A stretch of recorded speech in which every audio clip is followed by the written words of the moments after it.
Hi everyone and welcome to the last part 4 of the week 3 lecture for Exercise Science 198, and the last section we look at today are proteins, but more specifically we look at amino acids. So we've looked at carbohydrate, we've looked at fats, now we're looking at what we say proteins or amino acids. And protein or amino acids are really, their primary role is a building block. So they can be used for in energy, like I said in last week's lecture. If we get rid of their amino group and we use their carbon skeleton in extreme things like starvations or long endurance exercise, but mainly they're used as building blocks to make things.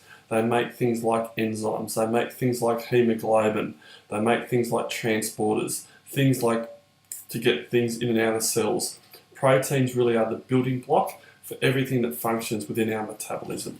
So we're now starting the slide which is entitled amino acid. Now, let's look at the structure of amino acid. Before now, we've looked at carbohydrates and lipids, and they've predominantly been carbons, hydrogens, oxygens, carboxylic acid group, but they haven't had any of these side chains or a thing called nitrogen in them. Now, if you look at the structure of amino acid, it is very different. It's got this carboxylic acid group at the front, so that's the COOH group in the salmon colour or the pinkish colour at the front. It's got hydrogen, a hydrogen change in green. It's got its central carbon atom still. But then on the other side here, on the left-hand side in the blue, it's got what's called this amino group. Now the amino group, we can't actually metabolize. So anytime that we want to use an amino acid as an energy or proteins as energy, we actually have to cleave off or remove that amino group. But for now we look at it, that's very different than the other substances or chemicals we've looked at in carbohydrate and fats, is that proteins have this amino group. They also have this R group known as a side chain.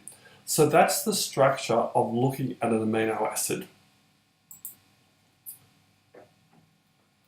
Right, now the next slide we look at that in what it's called its ionic form, and you can see there it's got its carboxylate group, it's got an ammonium group, and it's got its variable side chain. What we look at too, when it comes in solution, these molecules behave a little bit differently, so that's why you'll see here is instead of having a COOH, it's got COO minus, and same thing with the ammonium group. Instead of just being NH3, it's NH3 plus. It's a bit like lactate and lactate ion and so forth, and hydrogen and hydrogen ion.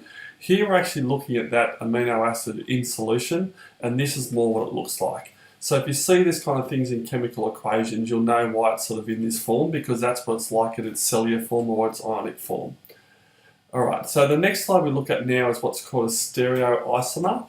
And when it comes to amino acids, we can have two types of configurations. They can have an L or a D amino acid configuration.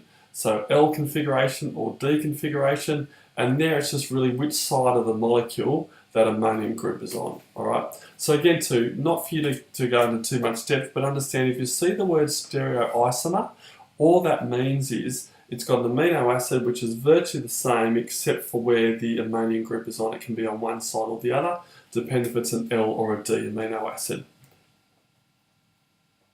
Now, in relation to amino acids, how do they make proteins or how do they make molecules? They combine together to actually form what's called a peptide bond. So this slide here entitled peptide bond shows the bringing together of glycine and alanine, which are amino acids, and they form a peptide bond. Now in this process here again, we use the word dehydration synthesis. So that's when we're making a peptide bond. So the bottom part of this slide is the process known as dehydration synthesis, which is the making of a peptide bond so two amino acids come together. Now that's within the presence of water. On the top part of it is the breaking down of a peptide bond in glycine and alanine, and that process is known as hydrolysis. So the same thing as with carbohydrates and with fat or lipids, that dehydration synthesis is the forming or the making of something, where the hydrolysis is the breaking down or the opposite reaction, the breaking of the bonds.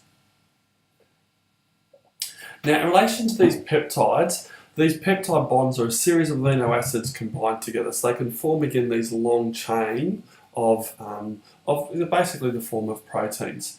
Now peptides are formed when amino acids join together with their ammonium group, So it's an NH3 plus group and a carboxylate group, which is a COO minus, or in the other first slide, the COOH group. So that's when they form together. So the N-terminus here, so in this slide, the ammonium group, which is the N-terminus, can combine with the C-terminus, which is the carboxylic acid group, and they can combine together to form a series or a chain of amino acids, and they're known as peptides. Right? Now, it says here, because the body environment is pH around 7, the amino group is protonated to NH3+.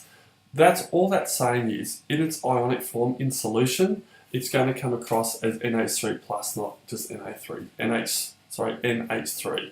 So that's where the plus and the minuses come from. It's because of the solution of the cell, which is pH around 7. All right. It also here says that peptides are drawn by convention, starting with the free amino group, the N-term, and ending with the carboxylic acid group, which is to do with the N-terminus and the C-terminus. So that slide here is just showing you how the peptides join together. Now, a number of peptides come together can be known as polypeptides or oligopeptides. That's when there's like 10 or 20 formed together. And the primary structure of a peptide is in this linear sequence of amino acids. So what we're seeing in this slide here is this is like a linear sequence of amino acids coming together. But also too, throughout, what they have is they have these other bonds that come across at the same time. So in this particular slide here, you can see the different bonds that are occurring in the yellow, and they come across different ones as well. So you have different bonds, and they actually form different structures within the body.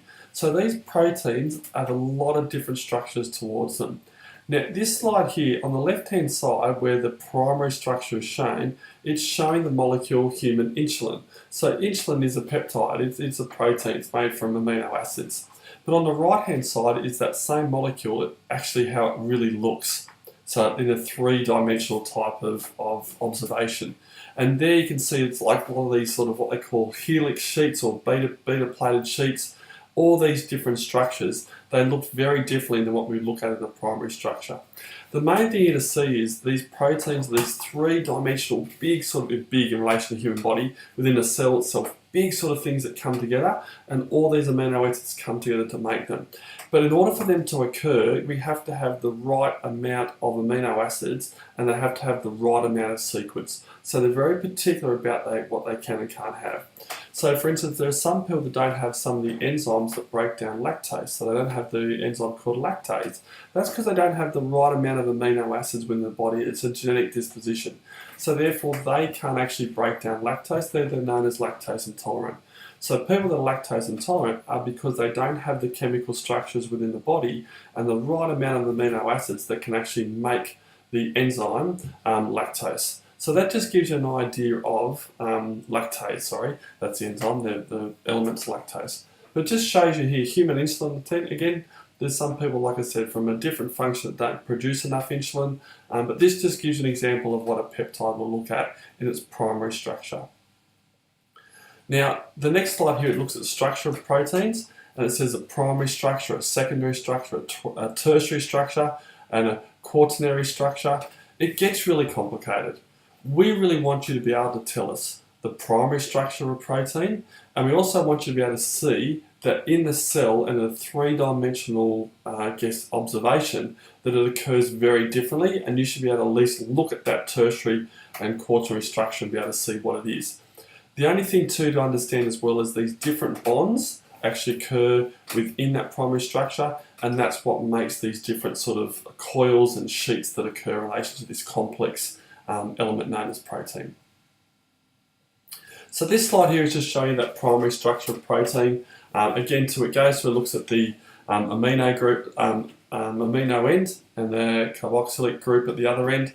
But again, this primary structure here is a 25 amino acid molecule, so 25 different amino acids all coming together, right? And on the other side here, you've got what it would look like in its 3D sort of structure, looking at the different carbon, hydrogens, and oxygen atoms, as well as the side chains.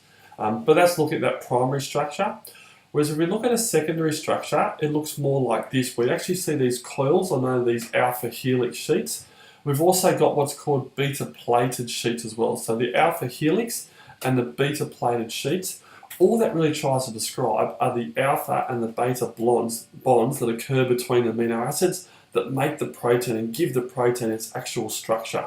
And you can have a look at this YouTube clip here in this slide, and that will give you a bit more of an idea on how the three-dimensional structure of proteins actually occur. But again too, these amazing molecules that occur within the body with these really complex sort of structures, which again we'll identify a little bit more later on.